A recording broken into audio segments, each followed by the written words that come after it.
السلام عليكم، انا تيتايتف 313. في الفيديو ده هشرح لك نظريات معقدة وجديدة تماما عن اللعب الجيراني. فقبل ما نبدأ الفيديو مطلوب منك تشاهد المقطع السابق اللي عملناه لاني هعتمد عليه في الفيديو ده. عموما هتلاقي رابط المقطع في الوصف، وفي النهاية متنساش تحط لايك عشان نستمر. ويلا تعالوا للنهاية.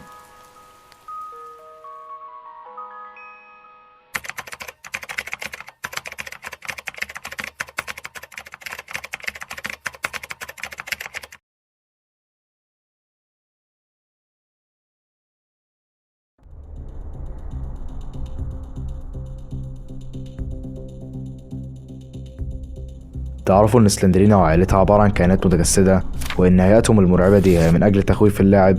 خلونا افهمكم واحدة واحدة. لو دخلنا لعب الجيراني بس من منظور المطور في وضع التدريب، هنلاقي ان جيراني موجودة معانا.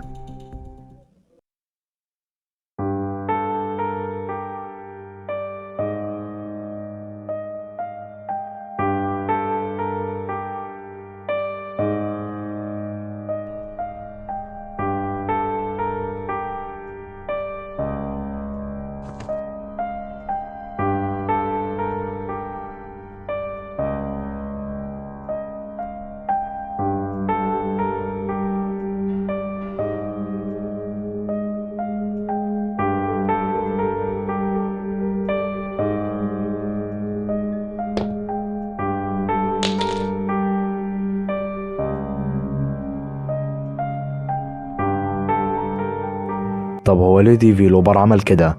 الحقيقة ان ديفيلوبر عمل كده عشان حاجتين.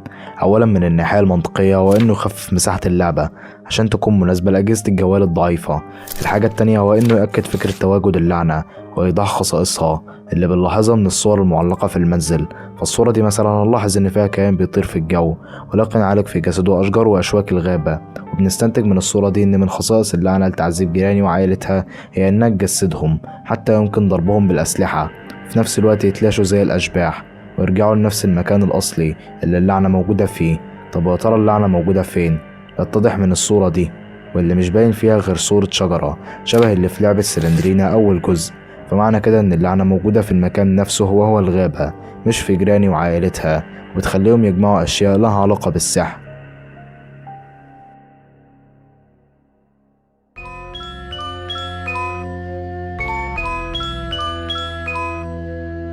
كتير منكم كان بيعتقد ان اللاعب اللي في بيت جيراني هو نفسه إليشا من لعبة سلندرينا 2D، وده لان في احد النهايات السيئة صوت التنفس الخاص باللاعب بيكون صوت بنت.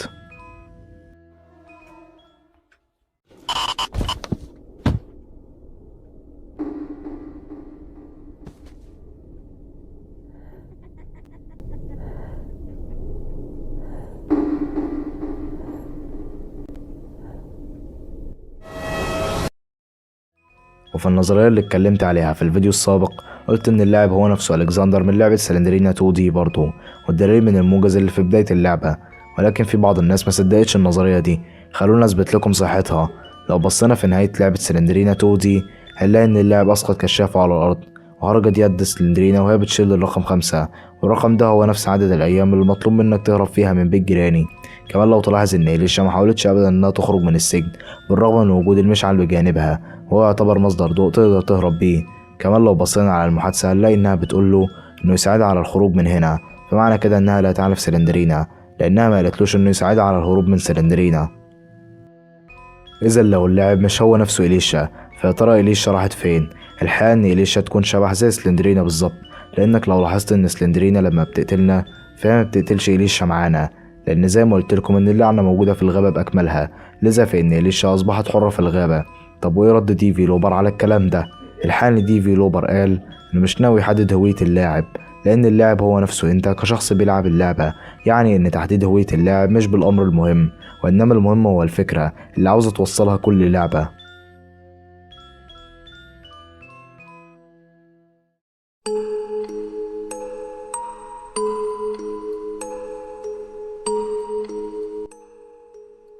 تقريبا كلكم فاكرين كده، وهو ان جراند با هو نفسه ابن سلندرينا في جراني شابتر 2، وان سلندرينا هي المتحكمة في جسد طفلها من بعد ما اتحبست في الكتاب في لعبة سلندرينا اكس. وطبعا الاعتقاد ده خاطئ، والدليل من كلام ديفيلوبر، لانه قال ان سلندرينا مش موجودة بالداخل. إنما هي تراقب طفلها. وبرضه قال إن جراند با بيحب يناديها بالاسم ده لما حد سأله عن سبب إنه مش بيناديها باسمها الحقيقي. خلونا نفسر الكلام ده. فاكرين لما كلمتكم عن اللعنة وتأثيرها على العيلة؟ فممكن وبشدة إن اللعنة مأثرة على طفلة سلندرينا برضه، والدليل من لعبة ذا تشايلد اوف سلندرينا.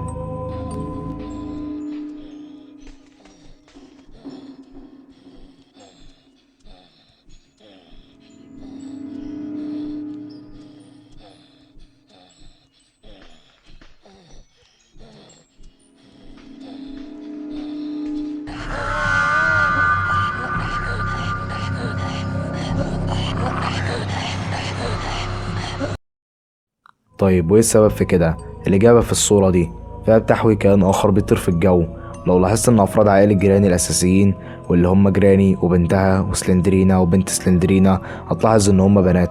والدليل على إن حفيد جراني يكون بنت هو إن ديفي لوبر أكد كده في وصف لعبته. ولكن في حاجتين أغرب من بعض.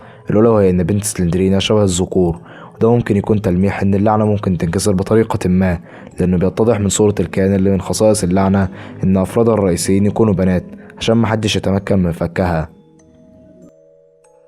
وتاني شيء إن الكائن ده بيتشابه مع كراسو من لعبة ايز هورور جيم. فهل في ترابط بين اللعبتين؟ الإجابة هي لأ بنسبة 100%، لأن اللي قال كده هو واحد اسمه كافي تي في. ديفي لوبر وبيلينا بقى بيسألوا إن القصة منفصلة تماما عن كلام الشخص ده، وإن مفيش أي علاقة بين لعبة جيراني ولعبة ايز. ولكن في أشياء غريبة في الموضوع. أولا لو بصينا في لعبة سلندرينا 2 دي لما نحاول نخرج من الباب الرئيسي هنلاقي إن ألكسندر بيقول I don't wanna leave this place yet. كلمة wanna هي نفسها كلمة want بس باللهجة الأمريكية. ولو جينا نبص في لعبة ايز داخل أحد الغرف هنلاقي كوكب الأرض ومتحدد عليه مربع في أمريكا الجنوبية، وهنلاقي اللص بيقول أتمنى أن أكون في مكان آخر غير هنا الآن. فازاي اللعبتين مالهمش علاقة ببعض مع إنهم في نفس المكان؟ شاركوني تحليلكم في التعليقات.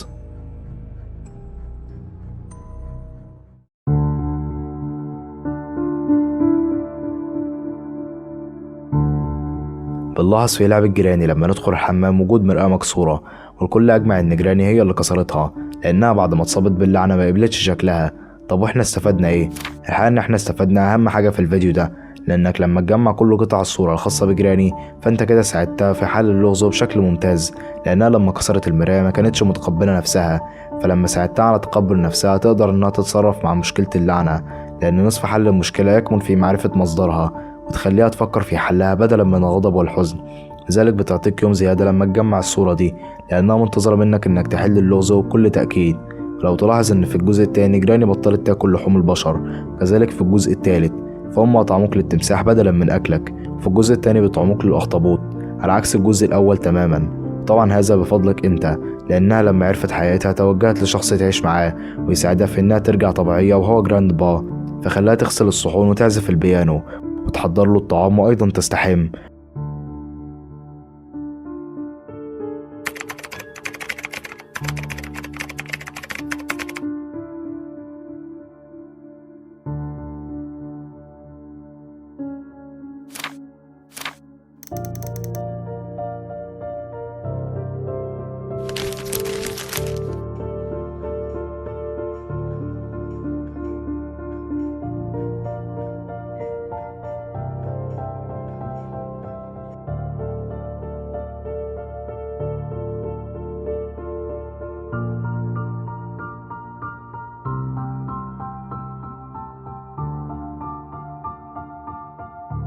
لأنها عاوزة تضمن إنك ما تهربش منها، وده لأنها عاوزاك تحل اللغز. وفي البيت ده هتلاقي حاجات جديدة تساعدك في تحريرهم زي مذكرات سلندرينا وطفلة سلندرينا والأسلحة وغيرهم، ولكنك تمكنت من الهروب منها ومن زوجها بلا رجعة، مما يجعل جراني مضطرة لحل اللغز بنفسها في الجزء الثالث.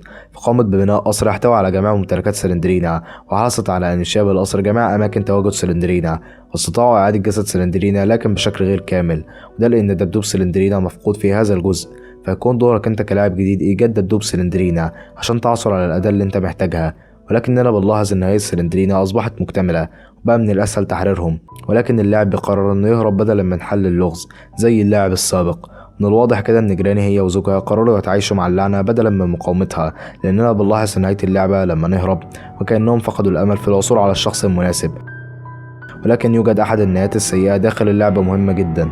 فهي هتعرفنا كتير عن جراني وجراند با، هشرحها لكم داخل الفيديو فيما بعد، واعرفكم في نهاية الفيديو اذا كان في جزء رابع او لأ.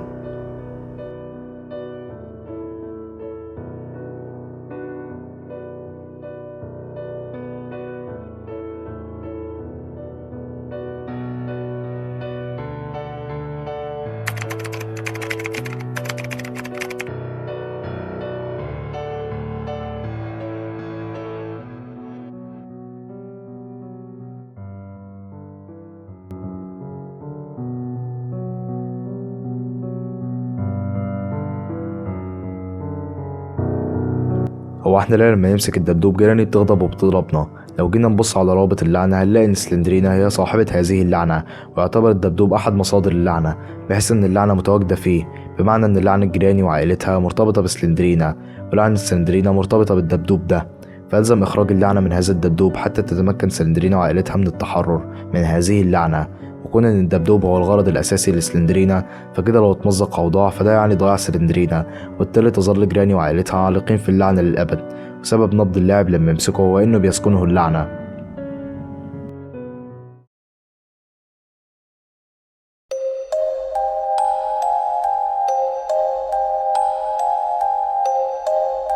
في لعبة هاوس اوف سلندرينا، وتحديدا صورة سلندرينا وعائلتها، لو بصينا في المكان هنلاقي ان هو مطابق تماما للفناء اللي في لعبة سلندرينا اول جزء، فده يخلينا نقول ان اللاعب في لعبة سلندرينا هو نفسه اللاعب اللي في لعبة هاوس اوف سلندرينا، والدليل انه بيقول في بداية الجيم انه عاوز يعرف سر سلندرينا.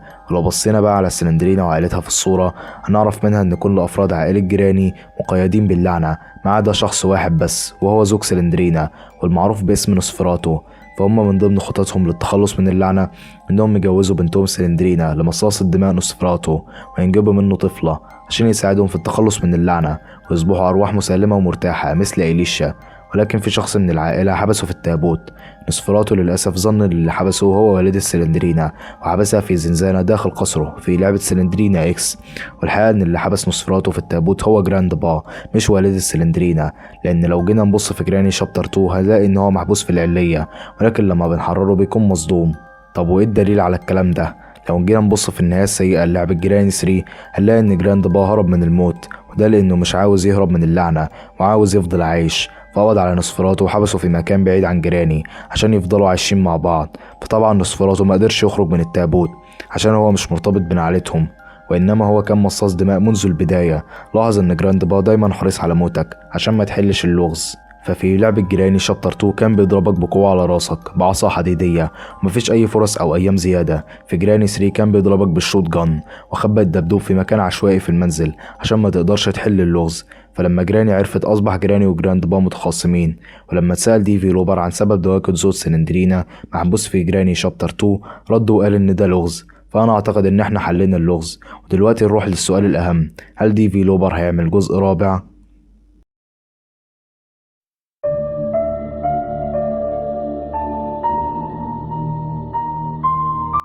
في حالة إن كان هيعمل جزء رابع ففكرة الجزء هتكون مشابهة تماما لأحد ألعاب المعجبين واسمها جراند با ماسك جراني نيبور. وفي اللعبة دي جراني وجراند با منفصلين تماما عن بعض، وكل واحد فيهم داخل بيت، والبيتين مرتبطين ببعض ويفصل ما بينهم باب واحد، وغالبا ده هيكون آخر جزء.